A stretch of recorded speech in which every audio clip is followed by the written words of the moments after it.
that I couldn't have gotten to the next level without it. No.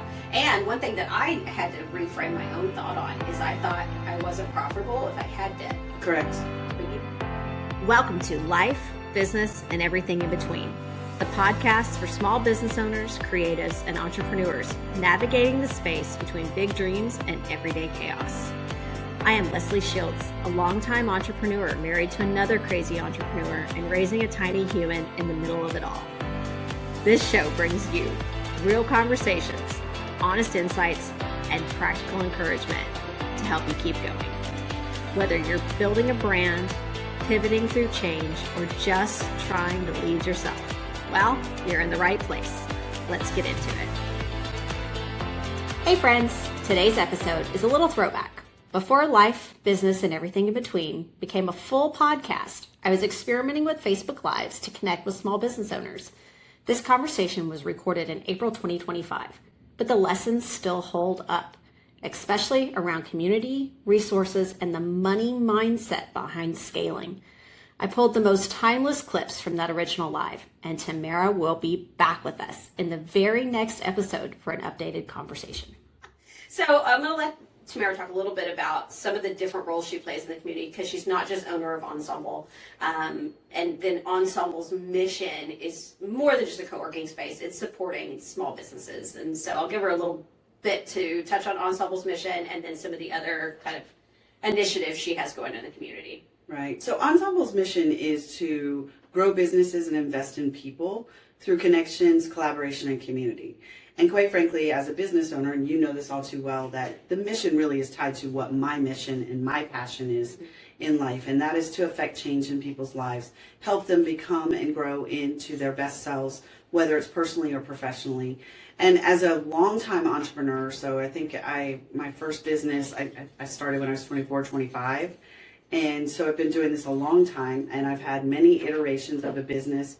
I've had service-based business to this being a brick and mortar and having a lot of overhead. So I've kind of been through a lot of different sides of owning a business. And my passion truly is to pour into other people's lives to help them to grow themselves. And we do that at Ensemble through space. That's the first thing, is that we actually give you a space to come and work, to be around other people who are doing the same thing. Or not the same thing necessarily, but they are business owners, and or we have a lot of nonprofits and attorneys, but people who have that desire to be around other people as well. Because being an entrepreneur could be very lonely. It is very lonely. It's very lonely. Yeah. And that's how it came out. This whole concept for me was, I worked in my kitchen table, I worked in my garage. I got an office at one point, way back when AT&T was the only option for phones, and I nearly bankrupted myself and was still extremely lonely. And so the idea of the fact that you can come in with one low price and a membership and pay a monthly membership fee and have everything at your fingertips that you need. That's flexible from the beginning stages of your business all the way to, executive office and needing that next stage or growth. Absolutely. And then on top of that, to have a community. That's the bigger part of it, is that you've collaborated with a lot of people within the space. You've hired people in the space. You've met, Cheyenne, you met her here. She does work for you. And we've done things together. And I've seen it over the 9 years in so many different ways show up, the way that collaboration has come together. And even with those that are no longer with us, but we still have great relationships with, that collaboration still happens and the connection is still there and they're still a part of our community. Yeah, we're still growing. Yeah. That part still hits, because entrepreneurship can feel isolating, even when things are going well. Next, Tamara breaks down what Sparkyard is and why it matters, especially if you've ever wished that there was a clearer roadmap for resources and support. An ecosystem of organizations that are what we call entrepreneur support organizations. Some of them are nonprofits like Tech Fort Worth, even some of the universities, TCU, Texas Wesleyan. You've got Create Fort Worth, Accelerate Fort Worth. You have the Business Assistance Center. Our relationship with the city, we have a good relationship with the Economic Development Department at the city, which has multiple players in there that serve small business, so that if we have someone who's looking for help with permitting or something like that, then they contact us.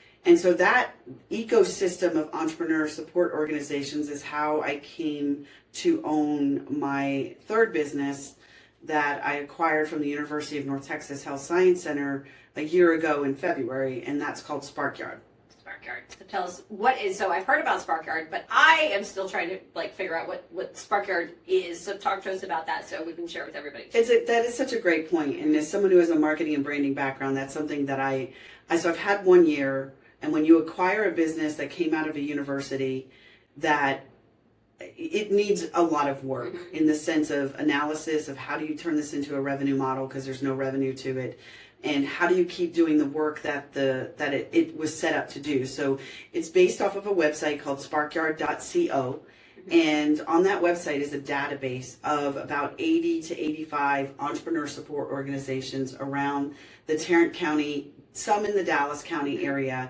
that serve entrepreneurs with resources. So they may be, there's a CDFI, which is Community Development Financial Institutions. Those are institutions that get funding from the government to help other small businesses get funding. Okay. So there's like Lift Fund, there's People Fund. So what we do is we're the receptacle for all of these entrepreneur support organizations. My job is to know about all of these organizations, the services that they offer, so that when an entrepreneur comes to the Sparkyard website and says, I need help with, and they list off the things, and they've got 80 resource partners, and they go, what do I do with this? Because it's overwhelming. Right. And you're like, so they can request a personal plan from me. It typically requires a phone call. Mm-hmm. And then what I do is try to guide them in the right direction.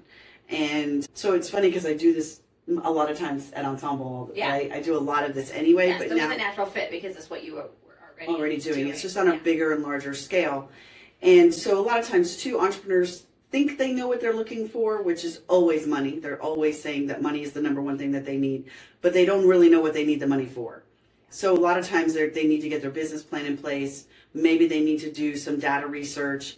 And that's where then I refer them to the different organizations who have access to certain resources that others may not. Okay, this was one of my favorite parts because it's so practical. When we first started, we were really hyper local and focused on Fort Worth. And even though we've grown a lot since then, this is still one of those insights that's especially valuable for business owners here. Tamara shares one of the best kept secrets. That works out of Tarrant County College.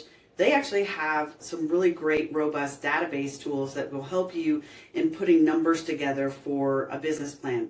And then the library, the Fort Worth Library, probably the best kept secret around, has access, if you have a library card for Fort Worth, has access to a lot of databases that cost money, except for if you are a library card holder.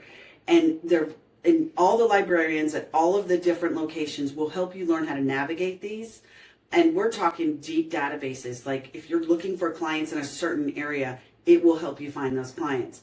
So, and you can use those all online too. I don't think you have to go in. No. If you want librarian assistance, you can go in, which is funny because I'm a huge library advocate. I'm actually on the City Library Advisory Board for Fort Worth. I'm a little obsessed with the library. There's one in our neighborhood, it's a children's library, and our little guy goes all the time. And so I'm a big proponent of pushing and promoting all of their services. Yeah, the only reason I would say that going in would be helpful is learning how to use the tools face-to-face, because they can be a little bit complicated. Yeah. So just going in to get a better understanding of how they work would be great. Next, we pivot into the money side of business. And this is where I want you to listen closely, because so many business owners feel shame around debt or assume they need capital because they're failing. And Tamara gives a reality check that can save you years. Learning how to scale and learning things like, I know for my business, getting funding.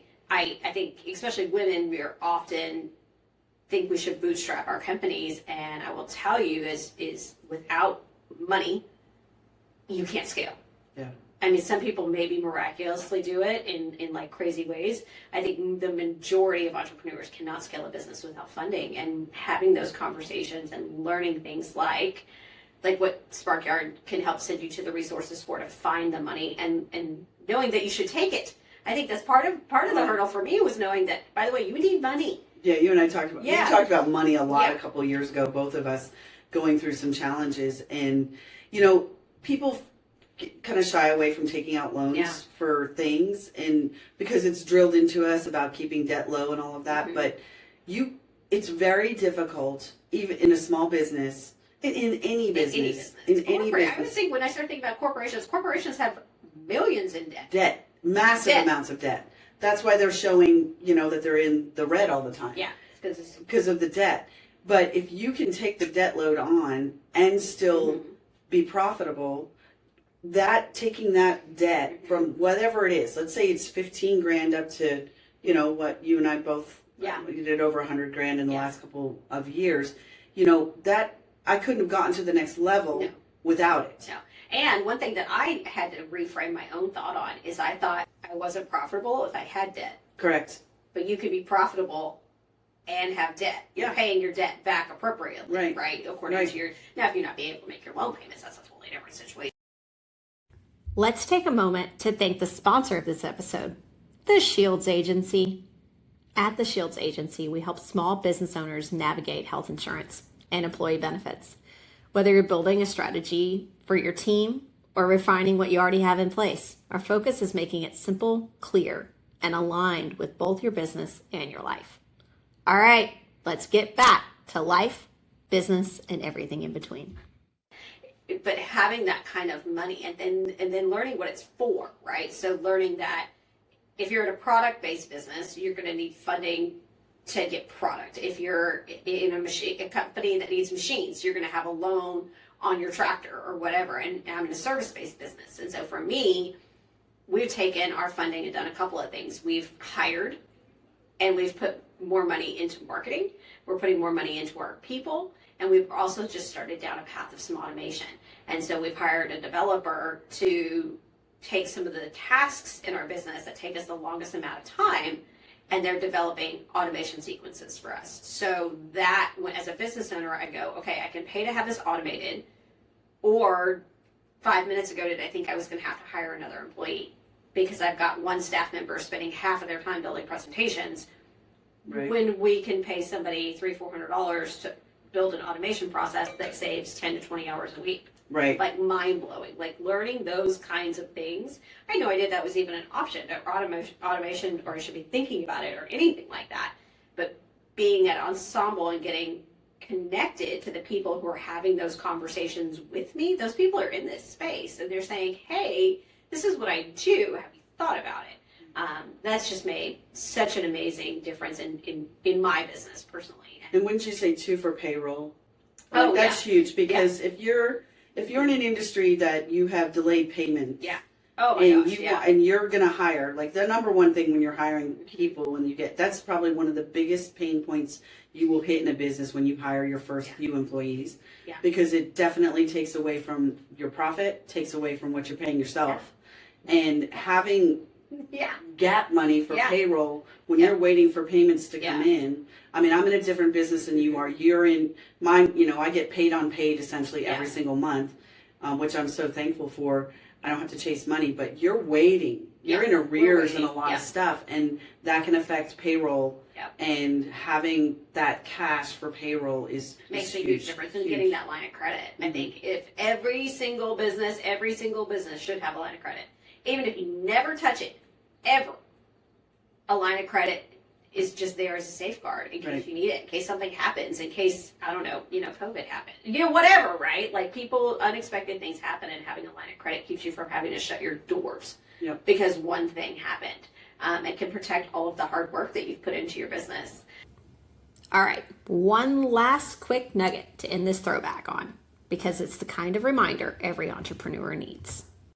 Let me share one more thing. It's funny you said that, because Dr. Mina McCullough was our speaker last time with for the Entrepreneur Journey series, which she was just recent. And she said something that I had to write it down. If you have passion as an entrepreneur, you have a superpower. And I thought that was huge.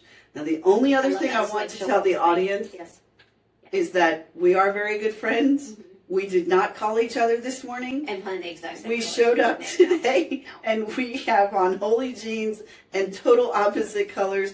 She even put her contacts in because our glasses are almost the same as well. Same pair of glasses. Completely unplanned, but hilarious. Yep. But that's If you enjoyed that throwback, you're going to love what's coming next. Tamara is back in the very next episode, and we go deeper with updated context, what's changed since 2025, and how entrepreneurs can actually use community and resources like Sparkyard to grow faster and smarter. If this episode gave you one helpful nugget, share it with a business owner friend, and make sure you've subscribed so you don't miss Tamara's full conversation next. Thank you for tuning in to Life, Business, and Everything in Between. If today's episode gave you something to think about or made you feel less alone in the hustle, we'd love it if you follow the show and share it with a friend. Real stories, real talk, and just enough chaos to keep it interesting. We'll see you next time.